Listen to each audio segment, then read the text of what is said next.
Hi guys, welcome back. I hope everyone is doing great. In today's video, we're talking about the House of Puente, an indie niche perfume house out of northern Spain. The founder and self-taught perfumer is Puente.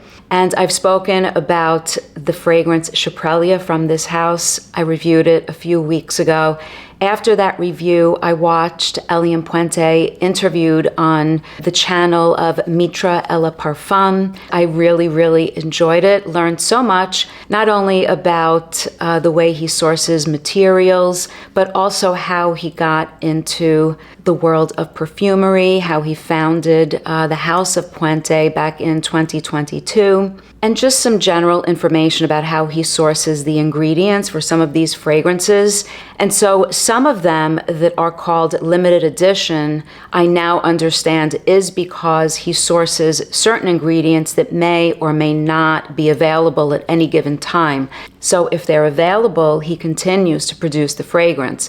If they're not available, then the fragrance becomes unavailable for whatever amount of time it is until the ingredients become available. So that's the case with Chyprelia, which is why this is considered, I guess, a limited edition fragrance. And I purchased Chyprelia. It was a blind buy, and I think I mentioned that in the video. And the reason for that is that I have absolutely zero patience. I have no problem blind buying, and I'm a sucker for chypre fragrances.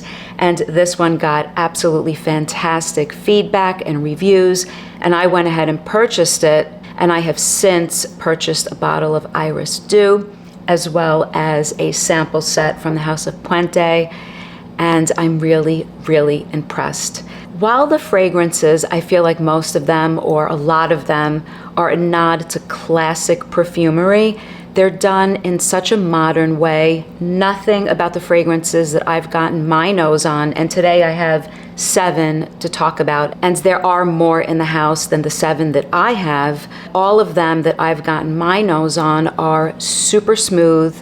Nothing feels dated, nothing feels too vintage and irrelevant. They're modern, and yet I can see how certain ones, Chyprelia being one of them, is sort of a nod to classic perfumery. There's one that's very aldehydic, and it's also very classic, but at the same time modern. I appreciate classic fragrances. They're not all necessarily reminiscent of classic fragrances, but there are a few that are. So the first one that he released in 2022 is Medusa. I don't have a sample of it. I don't think that a sample was available. I will absolutely follow up and get a sample because that's a jasmine fragrance. The fragrance is supposed to be this beautiful melange of florals that focuses around jasmine, and at the base you have the civet, which is animalic, and some other notes as well. And so it sounds fantastic. I love jasmine, and it sounds like it's pairing jasmine with something animalic, and I have to get my nose on that one eventually. But that's the first fragrance from the house. I don't have it. I've never gotten my nose on it, but it does get great reviews as well. So let's start with Chyprelia, the one that I do have a full bottle of, the one that I've spoken about. You can watch that video for a full review, but I will spray it and we'll talk about what it smells like.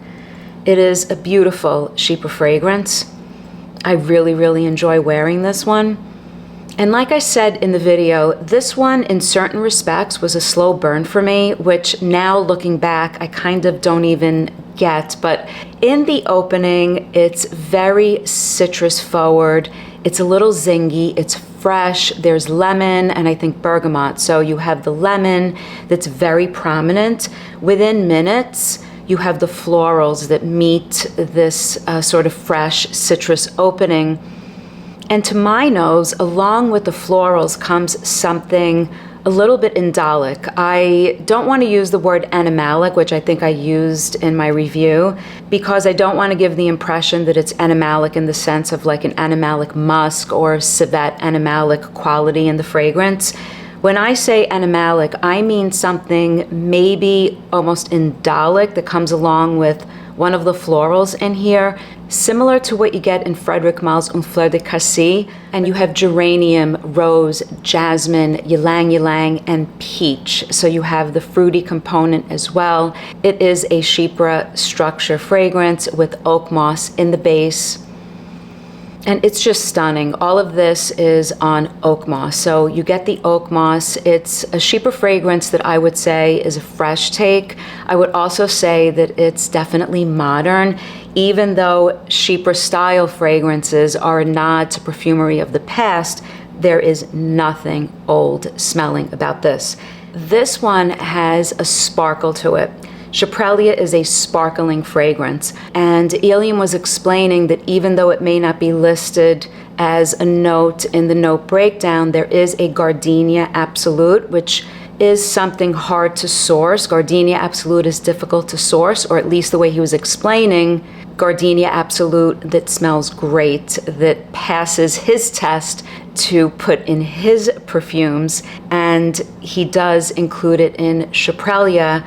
And the Gardenia Absolute is what marries the florals with the peach and the citruses. Because as he was explaining, I'm not a perfumer, I'm repeating what he was describing about Chyprelia, and I really enjoyed hearing about it because I love the way this smells. So hearing about the composition and how he sources the materials for Chyprelia and how he broke it down was quite interesting. I guess I'm a perfume nerd.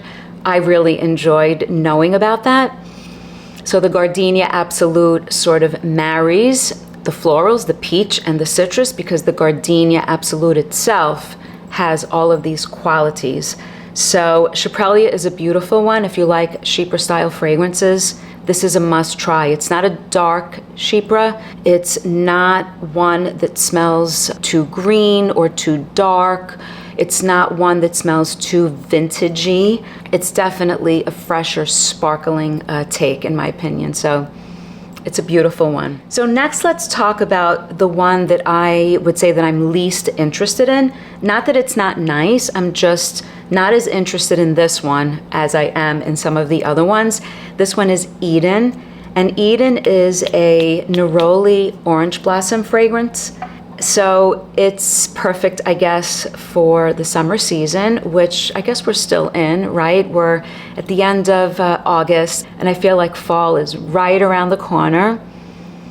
So maybe I'm a little bit tired of the orange blossom neroli fragrances, and I'm thinking more fall fragrances. But this one is really nice. There's a mandarin orange at the top here. So you have this juiciness. It's almost photorealistic, together with the neroli orange blossom. And I find that while the opening is citrus and fresh and juicy comes to mind, as it develops, it becomes more full-bodied and you get more of the floral components of the orange blossom. So it's not all citrus. Yes, it's fresh, but you do have the hints of something floral, and it's very pretty. It's really fresh. It's really nice. Totally unisex, as is Chyprelia, and I think all of the other fragrances that I've gotten my nose on, at least. This one is nice, and if you like orange blossom neroli fragrances, you might want to try this one. It's creamy, so it doesn't have too much zing from the citrus. It's nice and creamy. I appreciate that in orange blossom neroli fragrances. I don't like if they're too citrus forward and too zingy. I know that cuts through the heat and some people enjoy that, but I like a little more full-bodied, and you do get that here. I think it's coming from the orange blossom. I like it. It's a creamy floral aspect in here. So that's Eaden. So the next one is called Gallivant, and Gallivant was released in 2024, Eaden in 2023, and Chyprelia in 2024. And Eliam was saying how Iris Doux is the front runner, maybe their best seller, with Galavant a close second. So Galavant is a sandalwood focused fragrance, and he was explaining how there's more than 20% sandalwood in here. And he was also explaining, which was a nice lesson and good to hear, informative. He was also explaining how different sandalwoods, of course, can smell completely different. Some can be a little smoky, others can be a little bit spicy. It depends on the aging. A sandalwood that's aged, a sandalwood oil that's aged for 20, 30 years is going to smell different from another sandalwood that may not be aged. And so, oh, this is so great. He sources sandalwood from different parts of the world, one part being India, and I forget the other part, but they smell similar. And like I said, Gallivant has over 20% sandalwood oil in it, and it's very, very nice. The woods in here, I know it's not only sandalwood, even though the sandalwood outweighs the other woods, but the woods in here smell very, very natural. I almost feel like I'm picturing a very blonde, unfinished wood.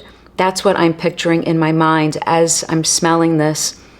And while in the opening, I feel like it's a little dry and a little dusty, there is almost this creamy element to the fragrance as it develops on skin.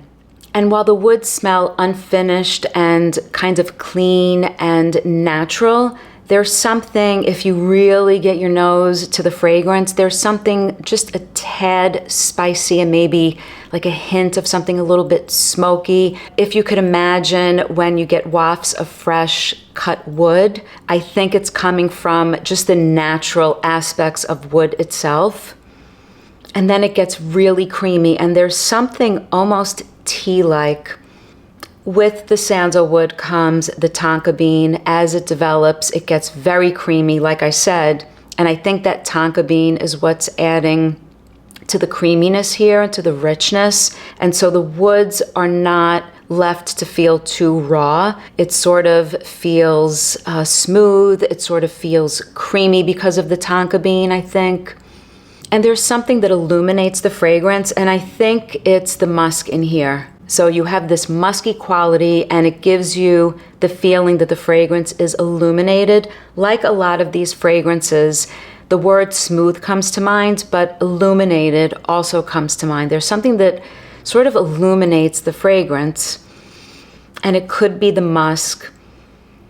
And I get little hints of something spiced, and it could just be something that comes along with the sandalwood. But like I said, the tonka bean, the vanilla absolute, it just feels very cozy together with the sandalwood. The sandalwood in here feels subdued, and I think that a lot of the components of these fragrances might come off subdued and smooth, and I think that's because they're not overdosed with synthetics. So I think, and I'm not a perfumer, I think that you can get an overdose of sandalwood in your face type of sandalwood. This feels a little more natural. So I think with the natural feel of the creamy sandalwood is going to come a more subdued sort of fragrance, I think. So it's subdued, but it's a creamy sandalwood with a good dose of tonka bean. Really nice, cozy, really nice for the fall, I think. So the next one has to be a full bottle. This is the tuberose fragrance. This is called Vesperine. I absolutely love this. I'm only spraying 2 sprays on this because I really do want to wear this and order a full bottle. I love tuberose, and I like the way this tuberose is done.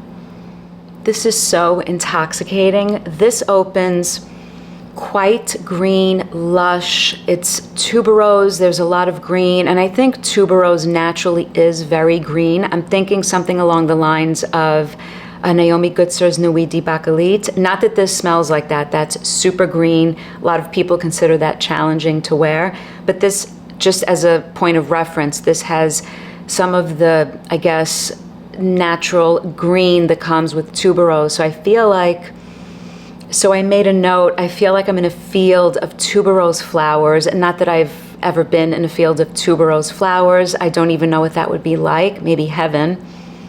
I'm in a field of tuberose flowers, and there's almost something wet and green, like dewy green, that surrounds this lush, full-bodied tuberose. It's so carnal, it's so beautiful, and at the same time I get a sweetness and a spiciness, but not a sweetness that smells like it's added into the fragrance, a sweetness that feels like it's coming from the flower itself, a spiciness that feels like it's coming from the flower itself. I feel like I took a petal of the tuberose and sort of put it up to my nose. Not that I've ever done that, but it feels like I'm smelling the petal and the stem and something almost watery, dewy, green, and it's intoxicating. It's very, very creamy. As it dries down, it becomes creamier. And in the full dry down, if you give this 15 minutes, 20 minutes, maybe a half hour, in the full dry down, this one is darkened a little bit. It loses some of that sort of sexy aggressiveness that it has in the opening, and it's met with the sandalwood and the amber in here. There's also musk. And so by the time it dries down, it's definitely still a tuberose fragrance, but it's met with the amber and sandalwood that sort of tones down the floral that's in your face in the opening that I love. I don't mean in your face in a bad way. It's beautiful, but it's toned down a little bit. The amber and the sandalwood provide sort of a backdrop, but the sandalwood and the amber is not as prominent, so it's still tuberose prominent even in the dry down. I just like the way the opening is sort of toned down. The green sort of tones down a little bit, and that dewiness that you have in the opening sort of subsides, and it's a little different in the dry down. Beautiful. If you like tuberose, you have to get your nose on this one. This is Vesperine, and this one was released in 2023. So the next one is an interesting one. I would say that I want a full bottle of this one as well. So there are 3 that I want full bottles of. I think Vesperine might be the next one. The Iris Doux, the special edition, is fantastic. We'll get to that one last. This one is called Virescence, and this was a lovely, lovely surprise. Talk about a nod to classic perfumes of the past, but in a modern way, of course. Stunning aldehydic opening. It opens fresh, aldehydic, and then right behind this fresh aldehydic opening, I think there's bergamot at the top and aldehydes, and right behind this fresh aldehydic opening, you have something that seems rosy and green to my nose. I know there are other florals in here, but it comes off a little bit rosy. Not a full-on rose, just rosy. I get hints of something rosy and green, which I love. There's a nice dose of green in here. It's also musky. As much as it's aldehydic, it's also musky. And this is another one that's illuminated and sparkling. Of course, aldehydes are sparkling, so this fragrance is sparkling. And while I think it's focused on the green aspects in the fragrance, there's galbanum in here that on skin, after about 10-15 minutes, the galbanum becomes prominent. I absolutely love that about this fragrance. If you like fragrances like Chanel's Cristal, if you like fragrances like Chanel's number 19, you appreciate green, vintage style fragrances, this one is one to get your nose on. So after this fresh opening with this rosy and green sort of components that I'm getting, I feel like the fragrance then marries some of the other notes that are going on in here. There are earthy sort of tones in the fragrance. I think I get nuances of something earthy. I think there's maybe patchouli, vetiver in the base. What I don't get is anything leathery. There is a leather note in here in the base. Maybe I have to get to know the fragrance, maybe something a little textured when it dries down, but nothing that's prominent that gives me a leather component. Again, maybe just a texture. So even though at the heart there's geranium and there's jasmine sambac and there's ylang ylang, I'm not really getting too many of the other florals. It's coming off like a sort of melange of powdery florals. Like I said, maybe the rosiness of the rose came through in the opening or close after the fresh opening. But when the fragrance dries down, I was getting wafts coming off my skin. So this one has a very nice scent trail, lingering power.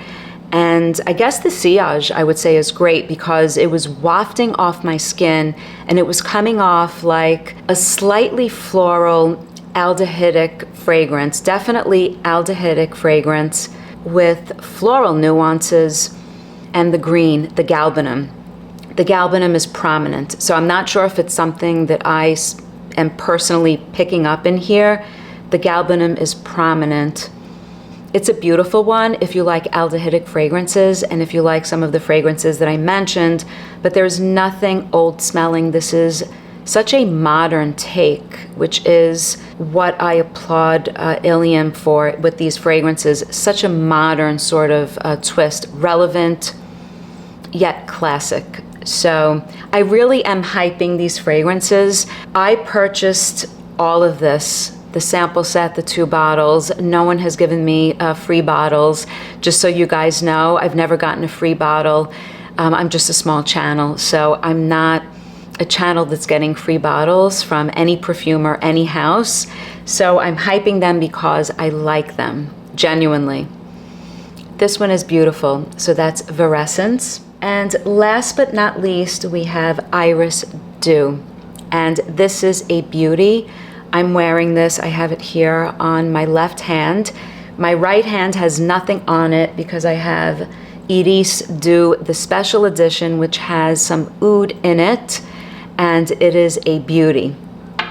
So Iris Doux, Doux means soft. I think that's the translation.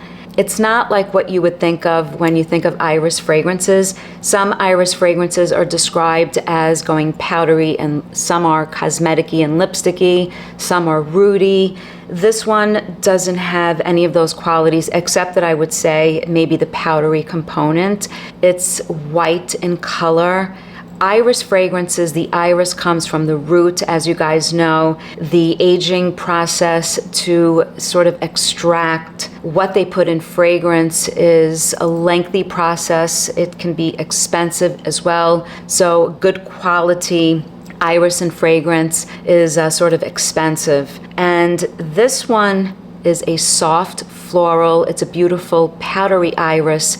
And I feel like I imagine white petals on a lake, on water, where you have like these ripples of movement in the water. There's something soft, there's something ethereal, there's a powdery element to the fragrance. And in the dry down, I said this in yesterday's video, when I took this off the tray, the video about my current perfume tray.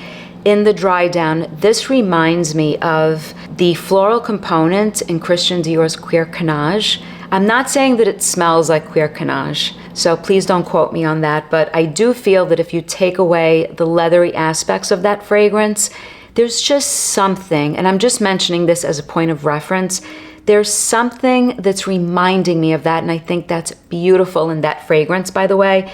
It could be the combination. That fragrance has iris, rose, and something else, maybe jasmine. It could be that combination because in here is also iris and jasmine. And so maybe that's what's reminding me of the delicate components of that fragrance. If you like iris, I would get my nose on Iris Doux, Iris Doux.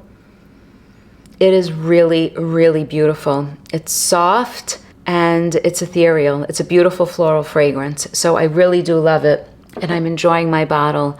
But Iris Doux Special Edition, which is also, I think, the blue label, which is similar to the blue label on Chyprelia. So I think the blue labels, I'm not quite sure, but I think the blue labels on the bottles denote the special edition fragrances that may or may not be in production.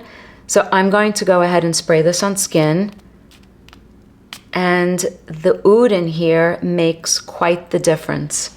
So Take the soft florals that you have, the soft iris, the delicate ethereal aspects of Iris Doux, and add a touch of creamy oud.